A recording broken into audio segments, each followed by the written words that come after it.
Election season is over in the United States of America, and Donald J. Trump has been declared victorious. On Monday, January the 20th, 2025, President-elect Trump will be formally inaugurated to the office of president, ushering in his second non-consecutive span of 4 years as America's commander-in-chief. When it comes to purely political analysis, we trust that an abundance of American and international sources have the situation handled. Instead, on today's special episode of Warfronts, we're going to focus on one critical question. How will President Donald Trump transform the conflicts that are raging all around the world? We'll cover Russia's invasion of Ukraine, the battles between Israel and several factions in the Middle East, and a wide variety of other global wars and flashpoints. We'll weigh Donald Trump's past performance as president, his stated plans and policy approach, his likely choices in critical personnel, and his potential points of international influence to answer the ultimate question: in a world increasingly at war, what happens next? Alright, before we begin today's episode, a brief note on sourcing. We at Warfronts recognize the complex nature of President-elect Trump's role in US politics, and while we will work to accurately represent the interests of both sides of that divide, we will not take either at face value. Allegations against Trump by themselves do not condemn him. Denials and defense by Trump or his staff by themselves do not exonerate him. Both unverified allegations and unsupported denials will be described as such. On Trump's policy positions, we will weigh his campaign pledges and his past actions over any attempts to deny or obfuscate them after the fact. On international matters, we will prioritize reporting by organizations that feature well-funded, well-positioned, and broadly respected foreign affairs bureaus over those that do not. With that in mind, let's begin. In foreign affairs, just like in all parts of life, intention doesn't always correlate directly with results. A world leader can say one thing and mean another. They can say one thing and do another. Or they can say and do exactly what they promised, only to be faced with a completely different set of results from what they expected. With that in mind, we're going to analyze the foreign policy positions of President-elect Trump as if they're only one part of the overall picture. But his positions are where we'll begin, and specifically with tariffs. For those unfamiliar with the term, a tariff is a form of tax that a government imposes on the import or export of goods, thus imposing that cost on the physical act of importing or exporting something rather than taxing businesses or consumers directly. If, for example, Germany places a 10% tariff on imports of champagne from France, then every time a bottle of champagne enters Germany, the German government collects an amount of money equivalent to 10% of that bottle's sale price. In the 2024 election cycle, Trump made a new tariff policy into a central campaign promise, and the figures Trump has proposed are substantial to say the least. Prior to the election, Trump announced that his new administration would impose across-the-board tariffs on all imports entering the United States, regardless of their point of origin or the goods being imported, at a rate of somewhere between 10 and 20%. On goods imported from China, Trump has vowed an additional 60% tariff across the board, in addition to the base tariff on international imports. Additionally, more targeted tariffs on specific goods from China or other nations could rise even higher. Now, just a moment ago, we explained that this episode would be focused on global conflicts, but we mentioned these tariffs for precisely that reason. More than just a tool to drive income to the US government, tariffs in Trump's policy approach are a way to serve several objectives at once. By discouraging foreign imports, Trump hopes to stimulate America's homegrown manufacturing center. But that isn't all. By targeting or relieving tariffs against a specific nation, Trump can impose punishments or incentivize good behavior, while with both targeted and general tariff regimes, Trump can have a substantial impact on the economies of other nations. The president-elect himself has referred to tariffs as a way to promote peace and discourage war. Now, we'll hold off on a discussion about those tariffs' impact on the American economy, but we would be remiss not to emphasize here that regardless of partisan positions within the United States, America's allies and its adversaries alike have expressed concerns about that sort of regime, and very few have offered even a limited endorsement of such a system. We should also emphasize, however, that despite the potential for procedural challenge in the United States, several existing US laws grant Trump the authority to levy tariffs, basically unilaterally. His proposed Trump Reciprocal Trade Act would make it even easier.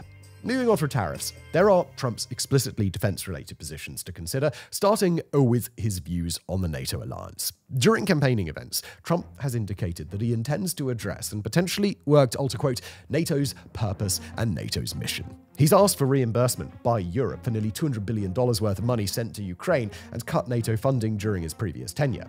Trump recounted early in the 2024 electoral cycle that in his past administration, Trump had personally told a European leader that the United States would not protect NATO members who had not met the alliance's non-mandatory defense spending expectations and would instead encourage that nation's adversaries to do, quote, whatever the hell they want. Trump has not released any detailed policy proposal to deal with the NATO alliance, although other campaign statements he's made, well into the general election cycle, indicate that Trump remains committed to the goal of supporting only NATO member nations that spend sufficiently on their own defense. On a related note, Trump's frequent praise of Hungarian leader Viktor Orban, considered something of a pariah across NATO, has further increased concerns that Trump may act in a way contrary to NATO's broad interests. In the Indo-Pacific, Trump has shown broad concern towards supporting America's partners. Japan's leaders appear to be broadly unconcerned by the prospect of a second go-round. Meanwhile, during the 2024 presidential campaign, Trump's policy advisors were dispatched to speak with Japanese and South Korean officials and relay that, quoting from a Reuters article on the conversations, the ex-US president will support the two capitals' work to warm once frigid ties and advance military, economic, and diplomatic cooperation to ease global tensions. On Taiwan, his approach has been more mixed. On the one hand, he's advocated steep tariffs on Taiwanese semiconductors and called for Taiwan to directly compensate the US for defense. On the other, as we'll discuss further, many of his close advisors emphasize making Taiwan the centerpiece of an anti-China strategy. On Israel in the Middle East, Trump has been clear that he would not stand in Jerusalem's way as it seeks victory in Gaza and has not indicated opposition to Israel occupying or establishing direct rule over Gaza. Toward America's longtime adversaries, Trump has advocated a mix of confrontational and conciliatory actions. Toward Iran, Trump has indicated a return to the pressure-heavy policies that marked his first administration. During his September presidential debate against Kamala Harris, Trump specifically highlighted frustration with the Biden administration's relatively lax enforcement of the sanctions Trump had imposed during his first term in office. Toward China, Trump's stance is almost entirely wrapped up in economic competition and the use of tariffs as pressure, but he's also indicated concern over China's increased militarization. On Russia, Trump has raised global eyebrows by essentially inviting Vladimir Putin to invade NATO members that don't hit their defense spending targets, and on Russia's ongoing invasion of Ukraine, Trump made statements just weeks prior to Election Day blaming Ukrainian President Volodymyr Zelensky rather than Vladimir Putin for the start of the war. Trump has frequently threatened and implied that he would halt or restrict US aid to Ukraine during his now upcoming second term. He has repeatedly emphasized a desire to bring the conflict to a swift end, but consistently declines to offer details and consistently refers to Vladimir Putin using favorable terms, leading many in the foreign policy world to believe that a Trump peace plan would favor the interests of Russia. Whether you have talked to Vladimir Putin since you stopped being president? Well, I don't comment on that, but I will tell you that if I did, it's a smart thing. On the home front, Trump's online campaign material pledges a, quote, state-of-the-art next-generation missile defense shield to guard against the threat of nuclear and hypersonic weapons. That defense shield initiative would be led by America's Space Force, although details are scarce. And when we look at Trump's first 4 years in office, we find, with the benefit of hindsight, that many of the basics of his positions have stayed consistent. During that tenure, Trump took active measures to orient the United States toward great power competition with Russia and China, something he clearly intends to continue doing in his second term. Last time around, on home defense, Trump took the unusual step of founding a new branch of the US military, the Space Force, to protect American interests beyond Earth's atmosphere. During that time, Trump threatened European officials directly with the prospect that America could abandon NATO, an act that Trump does not appear to be opposed to today. In prior years, Trump has taken a large appeasing approach toward Israel, symbolically shifting the US embassy there to Jerusalem and recognizing Israel's control of the disputed Golan Heights while pulling out of America's nuclear deal with Iran. Trump also oversaw the 2020 Abraham Accords when the United Arab Emirates and Bahrain normalized their relations with Israel, an act that Saudi Arabia nearly followed and reportedly still wants to. For the record, Trump also attempted an aggressive tariff regime in his past administration, though not nearly as aggressive as what he's proposing now. Back then, not just China, but the European Union, a close collective ally of the US, pushed back by applying tariffs of their own. As a result, the US and China ended up in a bitter trade war. Of course, Trump's public statements by themselves don't tell the whole story. In both the current conflicts raging around the world and the conflicts that will inevitably arise during the next 4 years, President-elect Trump will have to react to changing circumstances in the moment. To understand how that will go, we've got to understand the broad strokes of his foreign policy approach, which break down, as best as we can establish them, into two main buckets: unpredictability and transactionalism. Trump's unpredictability and his tendency to create or stimulate uncertainty during interactions with both allies and adversaries has been lauded by his supporters as an asset since early in his first term. Referred to in some sources as strategic unpredictability, the argument in favor of this approach draws on a time-tested rule of foreign policy. Nations make decisions based on what they predict to be the outcome of those decisions and based on whether they can assess a certain outcome will be positive or negative. But by introducing uncertainty, a leader like Trump can push other nations towards taking the safer option, the one less likely to lead to hostilities either on the battlefield or at the negotiating table. Take Trump's 2024 comments threatening not to support members of the NATO alliance who fail to meet their non-mandatory spending thresholds. The comments set off a firestorm of criticism at home and abroad, but they also created powerful incentives within NATO nations to start spending more on defense and to do it quickly. Proponents of Trumpian uncertainty often cited as the reason that major wars didn't start under Trump's watch. For example, Russia didn't invade Ukraine until Trump was out of office. Whether or not the unpredictability approach is actually effective is a matter of ongoing debate, but the principle of the thing appears to guide Trump's actions abroad now just as much as ever before. And on the other side of the coin is the transactional nature of Trump's foreign policy. The signs here are hard to miss. Take Trump's attempts to make American defense of both Taiwan and NATO contingent on other nations spending money. Or take the assessments by other nations like Japan that openly regard a second Trump administration as a transactional relationship. Of course, there's also Trump's clear reliance on tariffs, an explicitly transaction-based exchange as a cornerstone to foreign policy. By attaching the actions of other nations directly to economic incentives and disincentives, Trump's proponents will argue that he can more effectively leverage real, meaningful power and authority in ways that public statements, UN condemnations, and that sort of thing simply can't match. And the intense focus on transaction allows Trump to pursue a far broader international policy referred to as America First, in which the United States openly expects to receive tangible benefits from its defense relationships while exacting payment or trade concessions from its adversaries. Moving away from the broad strokes of Trump's foreign policy approach, we turn to personnel, and specifically the people who become key to America's relationships with other nations. At the time of writing, none of the now president-elect's potential executive secretaries have been named, but speculation runs wild, and two posts in particular, the diplomacy-focused Secretary of State and the conflict-focused Secretary of Defense, will play a critical role in the new administration's foreign policy. American political news outlet Politico highlights 5 likely Secretary of States and 3 likely Secretaries of Defense. Potentially for state is Rick Grenell, the staunch Trump loyalist who drove controversy as US ambassador to Germany and served as acting director of national intelligence. There's Bill Hagerty, a senator from the state of Tennessee who works on the powerful Foreign Relations Committee. He's a China hawk and an opponent to Ukraine aid who served as Trump's ambassador to Japan. There's Robert O'Brien, a former Trump national security advisor who played a key role in freeing American rapper A$AP Rocky from Swedish prison and who has deep and positive ties with NATO, the EU, and Ukraine.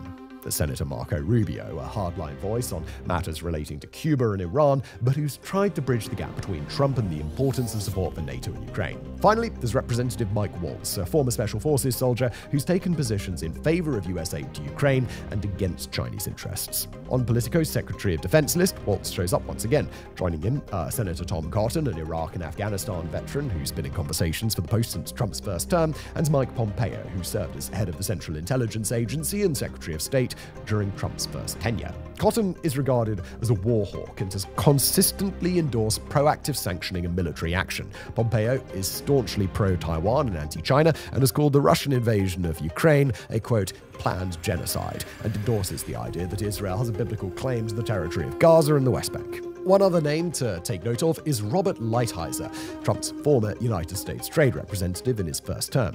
Lighthizer was the primary architect behind Trump's early tariff regime and trade war with China, and he's likely to take a lead role in any future Trump tariffs, either by returning to his old post or serving as Secretary of the Treasury. Aside from his likely cabinet appointees, the president-elect also accepts guidance and insight from a small handful of prominent national security advisors. Among others, the editorial board of the outlet Foreign Policy highlighted the following in an August 2024 article. Elbridge Colby, Trump's former Deputy Assistant Secretary of Defense, is described as the, quote, loudest and perhaps most cogent voice in Washington, advocating a complete shift away from Europe, NATO, and Russia, and toward the growing challenge from China. Colby has advocated for years that America engage in a full defense and economic realignment in opposition to China, with Taiwan as the most critical strategic priority.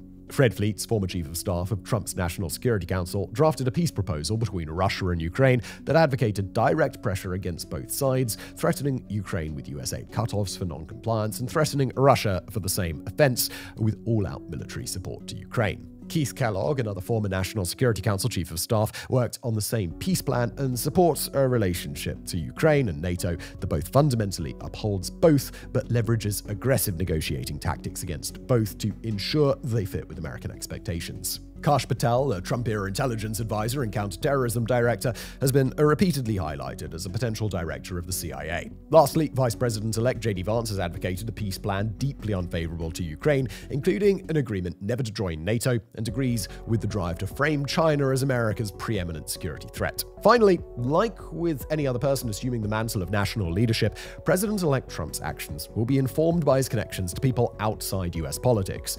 And here we find a few specific connections worth discussing. The first is Trump's link to Saudi Arabia, and with it, the other oil-rich states of the Persian Gulf. Those links are thought to have a significant financial element. In 2021, for example, Trump's son-in-law, Jared Kushner, received a $2 billion sum through an investment firm direct from Saudi Arabia's public investment fund, while in July of 2024, in the heat of election season, the Trump Organization announced plans to develop a luxury Trump Tower in the Saudi city of Jeddah. The Trump Organization had announced another hotel project worth $500 million and located in the Gulf state of Oman just days prior. Trump has repeatedly praised Saudi Crown Prince Mohammed bin Salman, while son-in-law Jared Kushner has held discussions with bin Salman multiple times relating to negotiations between the US, Saudi Arabia, and Israel after accepting the prior $2 billion investment.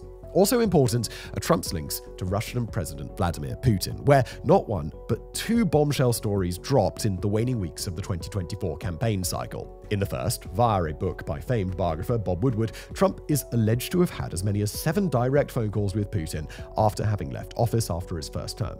Trump's campaign and the Kremlin both denied the book's allegations, which also included that Trump had directly sent Putin testing machines for COVID-19 during his first term, at a time when those machines were in very short supply in the United States. In the second reporting item, the Wall Street Journal alleged on October the 25th, billionaire Elon Musk has maintained regular secret contact directly with Putin, discussing personal and political matters, and receiving a request by Putin to avoid activating Musk's Starlink internet service over Taiwan as a favor to Chinese leader Xi Jinping. Musk took direct control of the Trump campaign's field operations late in the election cycle, pledged to give away $1 million a day to voters, and has already shaped political messaging in Trump's favor via the social media company X, formerly Twitter.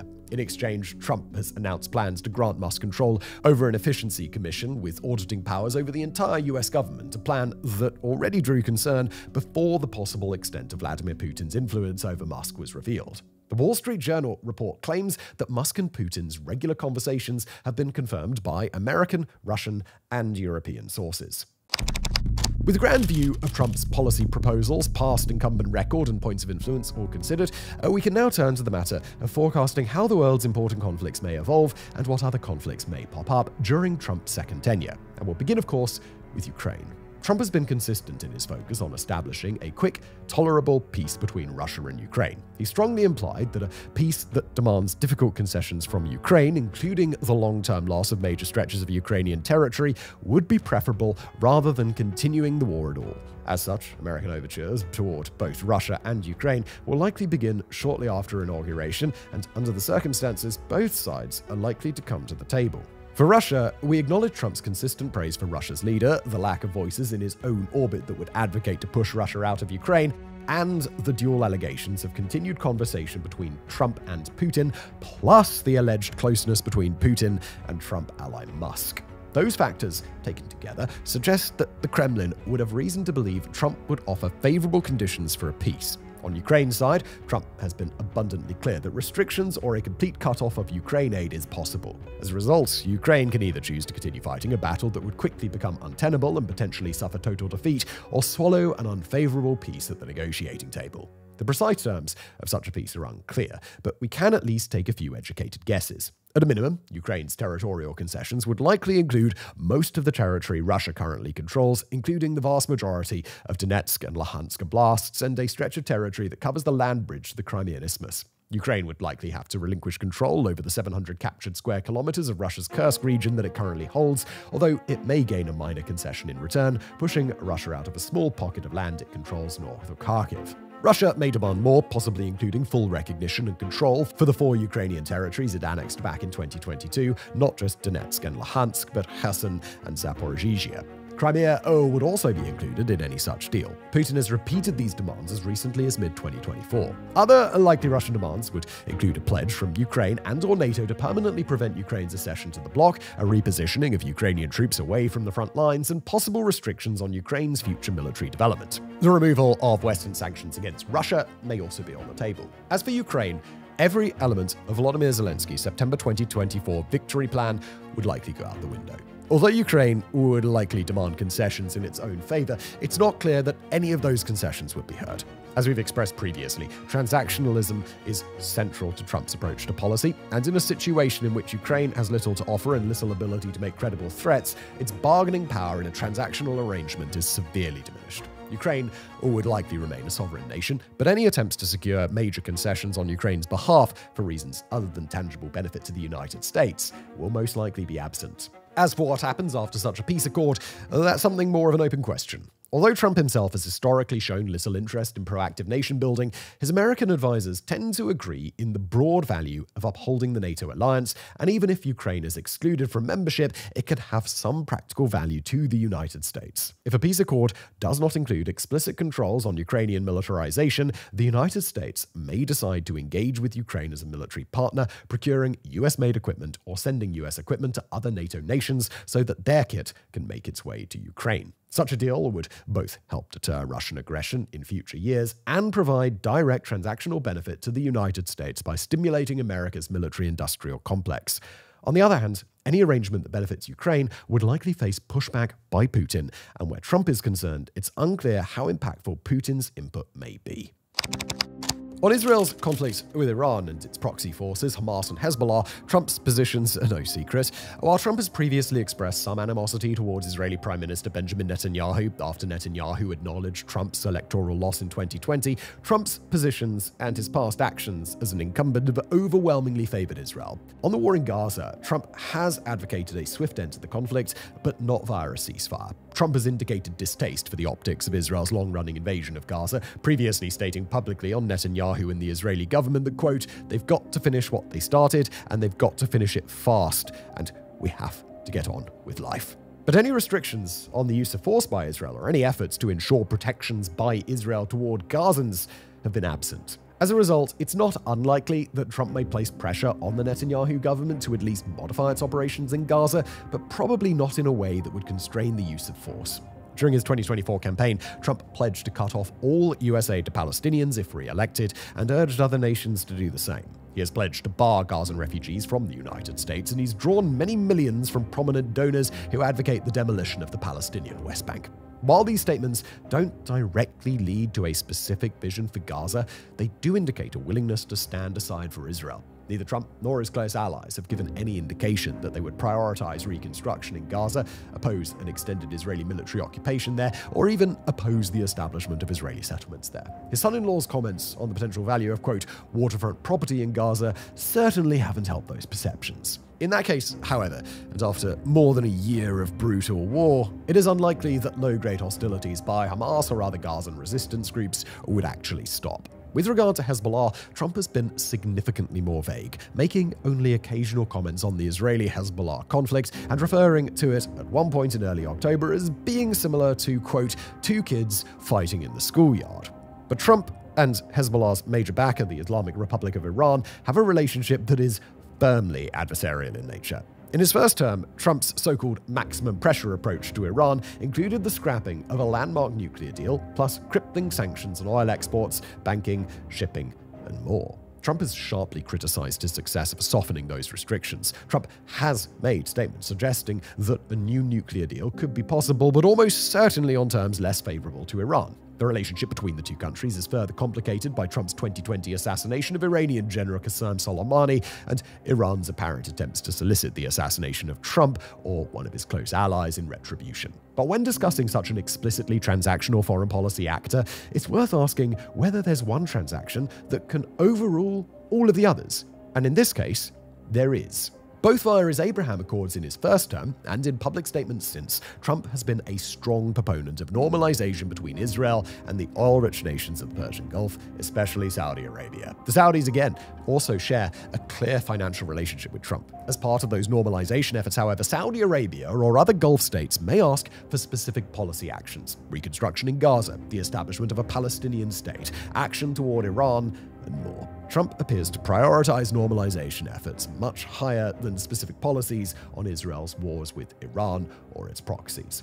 As such, any conditions that the Gulf states introduce on the path to normalization are likely to be taken seriously. What those specific conditions would be, however, is much tougher to say until the Gulf states make a stance public. Besides the Middle East and Ukraine, there are two simmering world conflicts that will earn particular attention from a second Trump administration. The first is the ongoing escalation between the nations of the Indo-Pacific, including the US and China, along with North Korea. The second is a wave of cartel violence in Mexico that appears only to be getting worse. With regards to China, Trump's attempts to directly demonstrate support to Japan and South Korea suggest that his administration may continue the ongoing policy of the Biden presidency, albeit with some changes. Over the last 4 years, the US has directly and indirectly brokered an increasingly complex web of alliances and partnerships across the region, hemming China in by creating a sort of informalized coalition and building financial and strategic incentives for each of its members to stay engaged and active.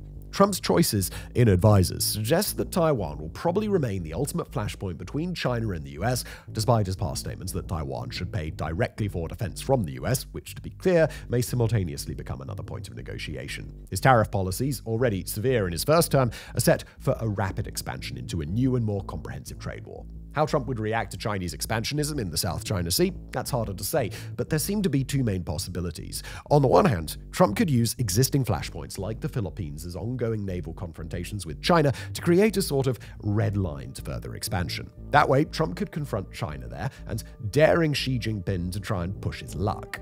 The other possibility, however, is probably the more likely one. That in a broader transactional exchange with China, the South China Sea will just be one card on the table, and one that Trump may be eager to sacrifice in order to gain a concession elsewhere. Then, in regard to Mexico, the country has seen an explosion of violence in Sinaloa state, adding on to a range of hostilities, both between cartels and the Mexican government, and between the cartels themselves. On Mexico, Trump has taken consistently hardline positions late in his campaign, threatening a 200% tariff on imported vehicles from Mexico if China attempts to build its electric vehicles there, thus skirting direct sanctions on China's EVs. Don't stop this onslaught of criminals and drugs coming into our country. I'm going to immediately impose a 25% tariff on everything they send in to the United States of America. In past years, according to testimony by his own former officials and reporting by several major news outlets, Trump has advocated shooting missiles into Mexico to destroy drug labs, deploying kill teams into the country to assassinate or capture cartel members, and designate Mexican cartels as foreign terrorist organizations. Illegal migration across the Mexican border into the United States was a core issue of the Trump 2024 campaign. While the specifics of any policy are unclear, Trump appears quite uniformly inclined to respond harshly to perceived offenses coming from Mexico's direction. After allegedly calling for direct deployments of US troops in the past, it's certainly plausible that spillovers of violence from Mexico may politically incentivize Trump to attempt precisely that action. As for the rest of the world's ongoing conflicts, Trump has made very few statements, if any, on the wars in Sudan, Myanmar, Somalia, Syria, the Congo, or elsewhere, but based on the broader factors that we've laid out, we can at least approximate how the president-elect may try to engage with those conflicts once he takes office. In Sudan, two Gulf states, Saudi Arabia and the UAE, are taking opposing sides and fueling the nation's two warring factions. If Trump does weigh in, it will likely follow the interests of whichever side he assesses to be most beneficial to support. Equally likely, however, is that both Both Gulf states appeal to Trump directly to stay out of the conflict, which would in turn be a likely outcome if they asked. In Somalia, the situation is similar. The United States has few direct interests there, and Trump ordered a near-total withdrawal of US troops from the nation in 2020. Both the Gulf states and Egypt, from whom Trump has also faced allegations of accepting cash bribes, are much more substantially involved there than America. Both Myanmar's military regime and its rebel groups have little choice but to work with and prioritize their most powerful neighbor, China, meaning that avenues for the United States to pursue its own goals are starkly limited until the conflict is resolved. In Syria, efforts to battle the Islamic State of Iraq and Syria might continue, or Trump may return to his broad first-term position that American troops should be withdrawn from combat areas worldwide. In the Congo, close US ally Rwanda appears to be the primary instigator of war, and any direct US interest in the conflict would likely center on ensuring safe access to the Congo's natural resources, with little desire to weigh in on Rwanda and the DRC's fighting any more than necessary. So as we come towards the end of our episode, we've got to touch on a broader element to Trump's foreign policy approach that we've been hinting at throughout. That element is disengagement. Trump's proponents often tout his record during his first term, avoiding actions that would have drawn the United States into any new wars. And to be clear, that is what happened. But a byproduct of Trump's transactional foreign policy approach is that it incentivizes Trump and his administration to disengage from areas where there is no potential for transactional gain. Yes, it's true that by disengaging from those places rather than devoting American military presence, intelligence, or diplomacy, fewer American interests are available to be harmed in the short term. But that same approach creates significant foreign policy blind spots, and those are blind spots that China, Russia, Iran, and others all took advantage of during Trump's first term. War is expensive. War is messy. It's rarely the first choice for any nation. It's not the only metric to judge harm to US interests. Whether it's Russian Wagner mercenaries spreading across the world, or China's debt-trap diplomacy, or Iran's establishment of smuggling networks to its proxy forces, America's adversaries operated in US blind spots constantly during Trump's first term. And while Trump's supposed unpredictability is supposed to keep those adversaries at bay, the most predictable thing about Trump's foreign policy, based on both his first-term conduct and his statements ever since, is that he will decline to engage in areas without a clear transactional benefit or risk to the US. Now, even if this second Trump term will see a peace brokered in the Middle East and another in Ukraine, America's adversaries will still return to a permissive global environment where they can quietly advance their own long-term goals without attracting American attention. And finally, we've got to come full circle on the very first Trump policy we discussed in this episode: tariffs. Leaving aside for now the question of the Trump tariff plan's impact on the United States, we have to acknowledge that while these tariffs could be used as a carrot and stick, they also have potential to be a destabilizing force. To be very clear, our goal isn't to offer a value judgment on the tariff regime, but instead to point out a logistical element that cannot be overlooked. The United States has extensive and complex trade relations with the vast majority of nations on Earth, and even if a country's exports make up a small portion of American imports,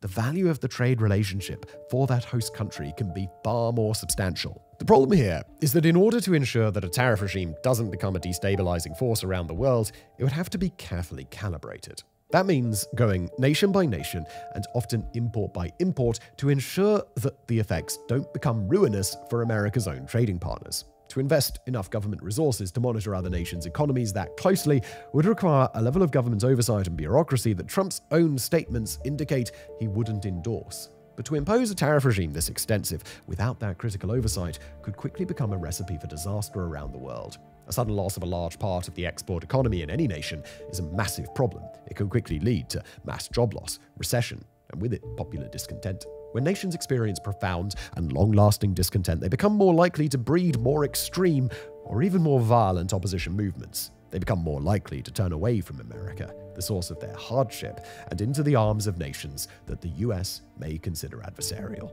They become more inclined toward desperation in a world where the path from widespread desperation to outbreaks of violence is so very well trodden.